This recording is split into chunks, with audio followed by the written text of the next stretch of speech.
विधायक आरिफ मसूद ने पत्रकारों से चर्चा करते हुए कहा है कि बढ़ती महंगाई, अस्पतालों में कोरोना मरीजों का इलाज निःशुल्क करने, बिजली का बिल माफ़ करने, कॉलेजों की फीस माफ़ करने, बिगड़ती स्वास्थ्य व्यवस्था, इंजेक्शन की कालाबाजारी, गरीब एवं मध्यम वर्ग के लोगों के बैंक खातों में सहायता राशि दिए जाने, खाने पीने की चीज़ों के बढ़ते दामों पर लगाम लगाने की मांग को लेकर 20 मई को भोपाल के लोगों से अपील की जाती है कि अपने घरों पर काले झंडे लगाकर सरकार का विरोध करें।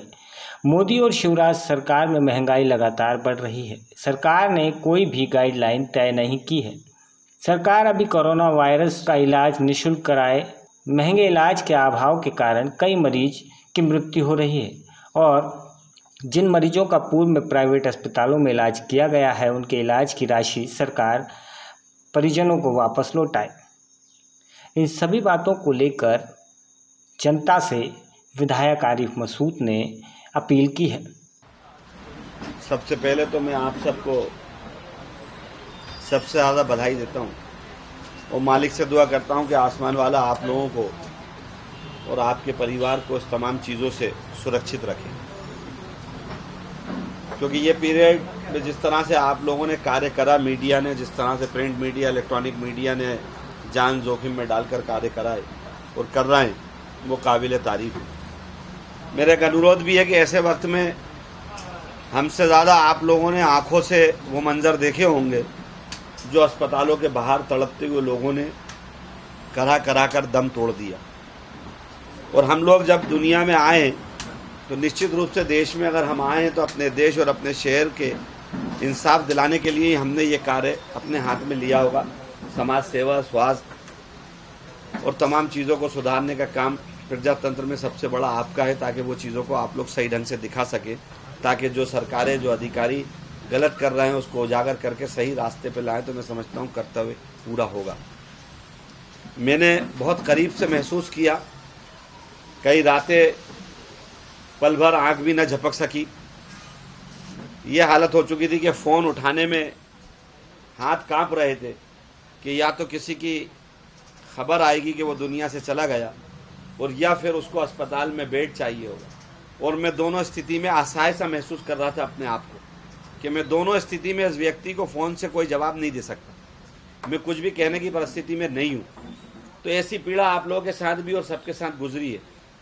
लेकिन ऐसे समय में हमें एक बहुत कमी महसूस हुई सरकार की तरफ से।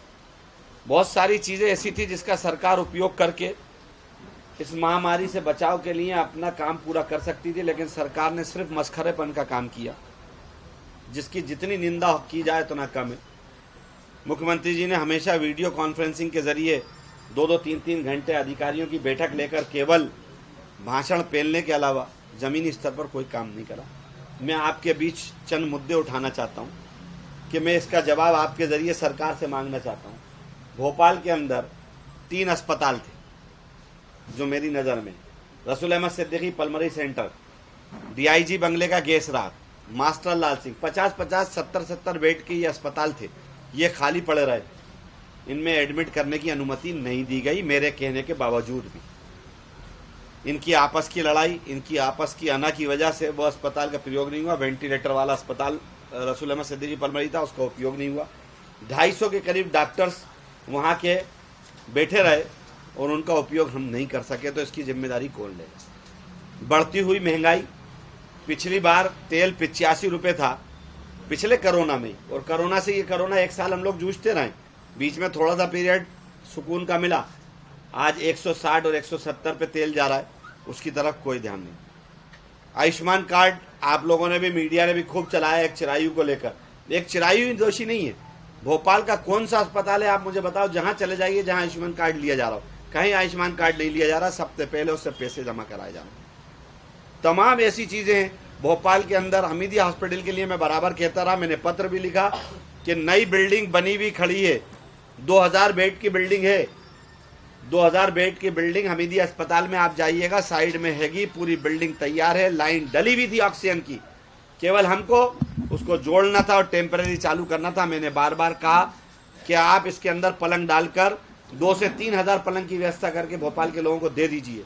इन्होंने एक नहीं सुनी, इसीलिए मैंने क्राइसिस मैनेजमेंट में भी जाना बंद करा कि जब बैठक का कोई औचित्य नहीं है, सुझाव लिए नहीं जाते, केवल संदेश देकर आदेश दिया जाना है, तो ऐसी बैठक का मैं बहिष्कार करता हूँ।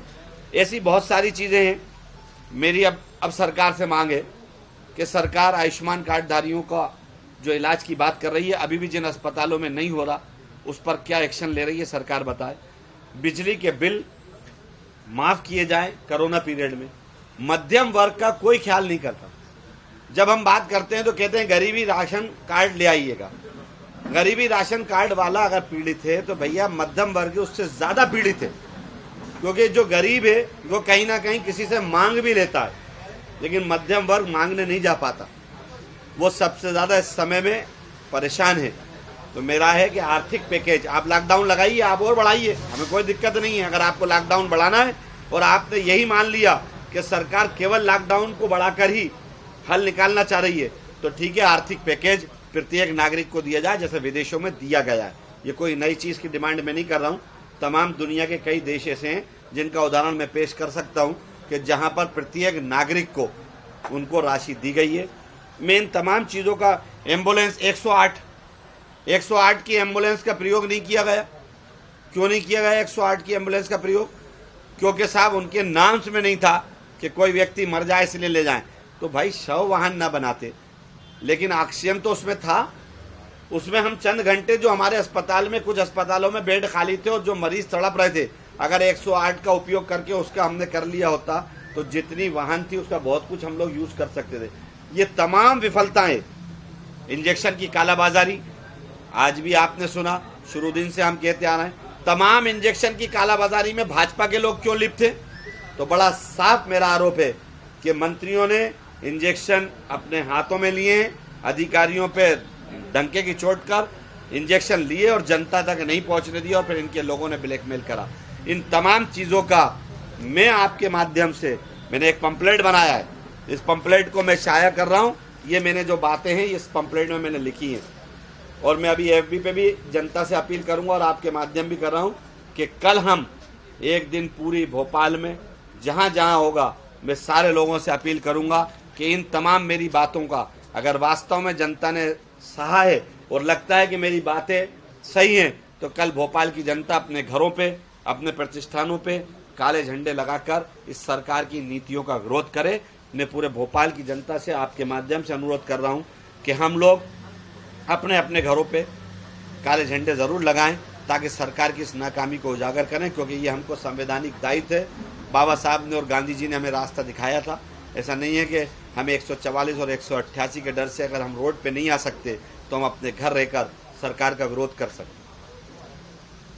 अब आप बता दें। सर्च स्टोरी के लिए भोपाल से शफीक खान की रिपोर्ट।